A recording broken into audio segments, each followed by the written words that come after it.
Ayan, magandang hapon po. Magandang hapon po sa inyo. Ise-share ko lang sa inyo yung about sa sintomas ng acid reflux, sintomas ng GERD, sintomas ng anxiety, sintomas ng depression.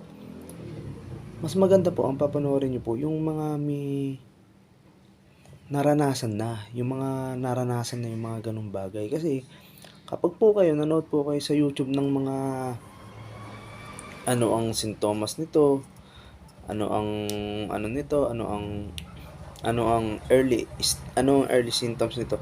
Kasi yung sintomas po ng GERD tsaka sintomas po ng acid reflux, ng anxiety, puwede din po siyang maging sintomas sa ibang sakit.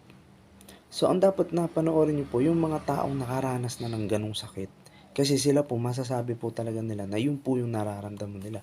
Mamaya ini-insist mo na, inaano mo na lagi mo sinasabi na ang ano mo, masakit ulo mo, naninikip dibdib mo, baka iniisip mo, lagi lang siyang, dahil lang siya sa acid, dahil lang siya sa acid reflux, yung pala, sakit na sa puso.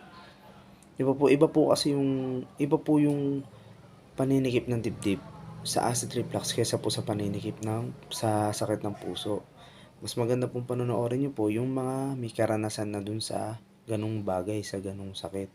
Para po mas lalo nyo pong maintindihan kung ano po ba yung sakit na meron kayo, or magpakonsulta po kayo sa doktor.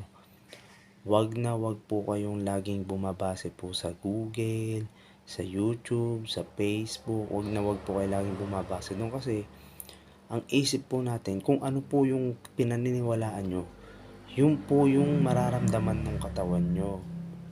Mamaya, ano lang pala yan, nervyos, simpleng sakit lang, tas iisipin mo na atake na sa puso, stroke na, sakit na sakit na sa utak, sakit na sa bituka. Pero napakasimple lang naman yung sakit na nararamdaman mo kapag nagpakonsulta ka. Yung kasi po yung iba-iba kasi pagka sa loob na po talaga ng katawan, makakaramdam ka na talaga ng nervyos. Dahil nga magkakatikit lang yung nervous natin diyan. Talagang meron yung sinasabi na nervous breakdown, pagka yung nervous breakdown ng tumama sa inyo, puro nervous talaga maanuhan nyo. Kaya dapat maging alerto din, hindi maging alisto, maging matapang din. Huwag tayong bumabase palagi sa mga napapanood natin, sa mga napabasa natin, kasi yan ang isa sa mga bagay na magpapahina sa atin. Ganyan ako kasi noon pagka may naramdaman na ako, mag-search na ako yan sa YouTube o sa Google. Lagi kong ina-apply sa sarili ko na yun ang sakit ko. Baka meron na akong aneurysm, baka meron na akong sakit sa puso, baka meron na akong sakit sa bituka, baka ganito na yung sakit ko, baka malala na yung sakit ko, stage 1, stage 4 na ako. Pero pag nagpa-check up ako, normal. Pero ang nakikita na po talaga sa akin, acid reflux. Kung ano-ano na pumapasok sa isip ko.